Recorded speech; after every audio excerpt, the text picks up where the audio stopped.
9वीं और 11वीं कक्षा के झारखंड बोर्ड जैक बोर्ड परीक्षा देने वाले विद्यार्थियों के लिए एक बड़ी अच्छी खबर आई है।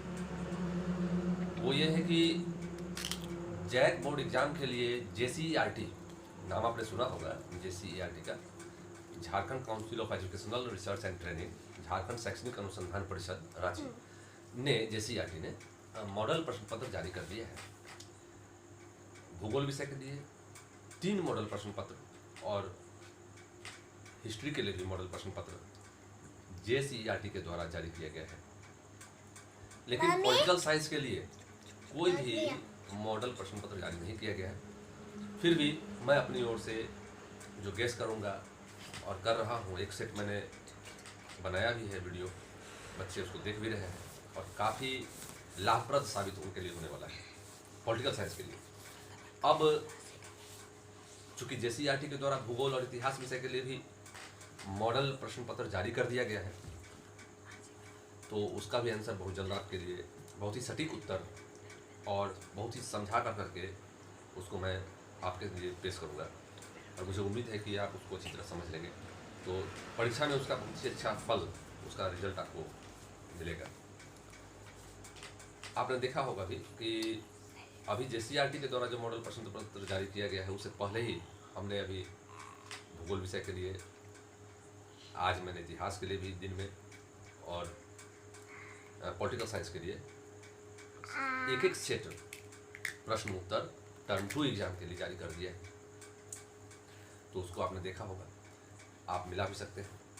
JCERT के द्वारा जो मॉडल प्रश्न पत्र जारी किया गया है उससे जो हमने अपना गेस किया है उससे आप मिला सकते हैं कि कितना क्वेश्चन मिल रहा है। बहुत फायदेमंद आपके लिए होगा ये। तो देखिए, इसमें जो पैटर्न है, इस बार ज्योग्राफी विषय की अगर बात कर लें तो कुल 35 अंकों के लिए टर्म 2 एग्जाम आपके होने हैं भूगोल विषय में, और इसमें कुल 19 प्रश्न रहेंगे। भूगोल विषय में 19 प्रश्न रहेंगे और हिस्ट्री विषय में भी टर्म 2 एग्जाम के लिए 11th क्लास के स्टूडेंट्स के लिए कुल 19 प्रश्न रहेंगे, लेकिन 40 अंकों के लिए रहेंगे हिस्ट्री के। तो पहले बात कर लेते हैं हम लोग भूगोल विषय में जो 19 प्रश्न रहेंगे 35 अंकों के लिए, उसका पैटर्न जो है वो किस प्रकार का है, तो आप जानते भी होंगे। ठीक उसी तरह का पैटर्न है जिस प्रकार से क्लास 12 के लिए जारी किया गया था। आपको पता ही है कि 35 नंबर का जो प्रश्न पूछे जाएंगे वो 75% जो सिलेबस जैक के द्वारा जो जारी किया गया है उसमें से 37.5% सिलेबस से टर्म 1 एग्जाम में आया। अब 37.5% जो सिलेबस है वो टर्म 2 एग्जाम में उससे पूछा जाएगा 37.5% में से। देखिए, क्वेश्चन संख्या जो 1 से 7 तक होगा, क्वेश्चन संख्या 1 से 7 तक वह एक नंबर के लिए प्रश्न होगा और उसमें से कुल 5 प्रश्नों के उत्तर देने हैं। क्वेश्चन संख्या 8 से लेकर 14 तक जो प्रश्न पूछे जाएंगे वो 3-3 अंकों के लिए होंगे और उनमें से कुल 5 प्रश्नों के उत्तर देने हैं। और क्वेश्चन संख्या 15 से लेकर 19 तक कुल 5 प्रश्न होंगे, उसमें से 3 प्रश्नों के उत्तर देने हैं और ये 5-5 अंकों के लिए होंगे। तो आप जोड़ लीजिए कि कुल कितने अंक के प्रश्न पूछे जाएंगे। तो 5 प्रश्न आपको अति लघु उत्तरीय प्रश्न के उत्तर देने हैं, तो एक नंबर के, तो 5 नंबर उधर हो गया। 3-3 नंबर वाले जो प्रश्न है वो 7 क्वेश्चन जो पूछे जाएंगे उसमें से 5 प्रश्नों के उत्तर देंगे, यानी 5 या 15 नंबर उधर हो गया, तो 15 और 5 20 नंबर हो गया उधर। और दीर्घ उत्तरीय प्रश्न जो 3 प्रश्नों के उत्तर देने हैं 5-5 अंकों के लिए, कुल 5 प्रश्नों में से 3 प्रश्नों को चुनकर लिखना है, तो उसमें से 5 या 15 अंकों के लिए वो हो गया। तो 15 और 15 30 और उधर 5 अंक 35। इस तरह से कुल 35 अंकों के लिए कुल 19 प्रश्न में से 13 प्रश्नों के उत्तर आपको देने हैं और बड़ी अच्छे प्रश्न आपको जो मॉडल प्रश्न पत्र में जो दिया गया है बहुत ही अच्छे प्रश्न है। सबसे अच्छी बात जो है वो ये है कि नक्शा से संबंधित प्रश्न आप लोगों को दिया गया है। इस बार 19वां प्रश्न जो है, लास्ट प्रश्न भूगोल में, वो नक्शा से संबंधित प्रश्न है और इसमें 5 विशेषताओं को, जैसे चिल्का झील हो गया, जैसे अंडमान निकोबार द्वीप हो गया, लक्षद्वीप हो गया, जैसे पुलिकट झील हो गया, ये सब कुछ खास भारत के स्थानों को या झील को, नदियों को, नर्मदा और ताप्ती नदी के बारे में भी चर्चा किया गया है।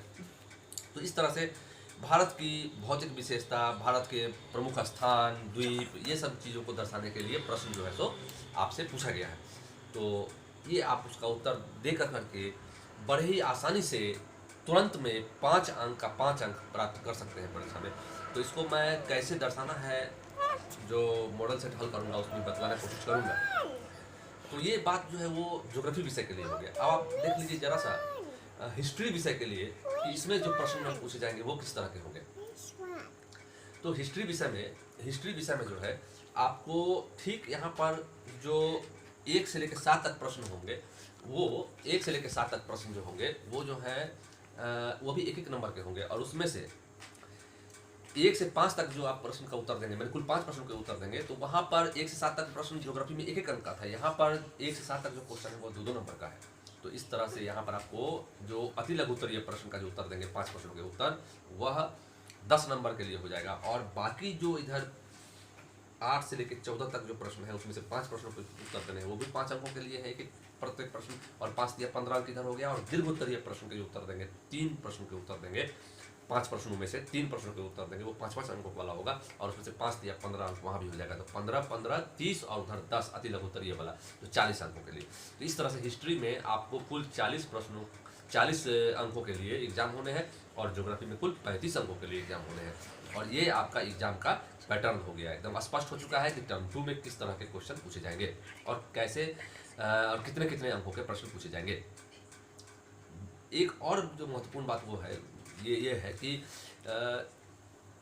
दोनों मतलब ज्योग्राफी के लिए भी और हिस्ट्री के लिए भी जो प्रश्न होंगे उसके लिए समय कितना होगा, तो वो 1.5 घंटे का होगा, है ना।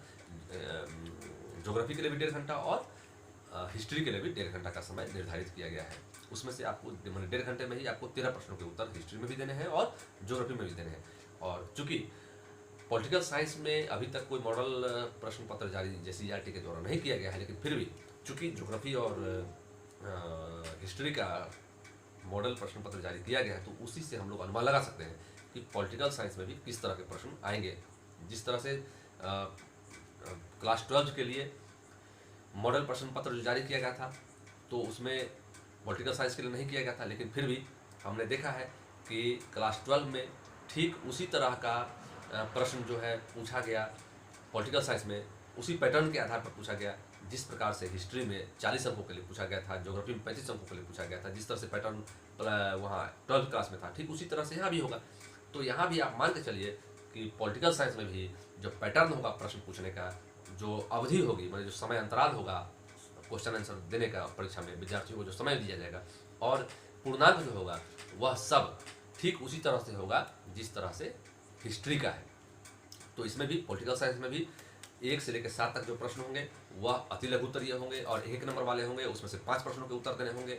और क्वेश्चन संख्या 8 से लेकर 14 तक वो लघु उत्तरीय प्रश्न होंगे और उसमें से कुल 5 प्रश्नों के उत्तर देने होंगे और प्रत्येक प्रश्न 3-3 नंबर के होंगे।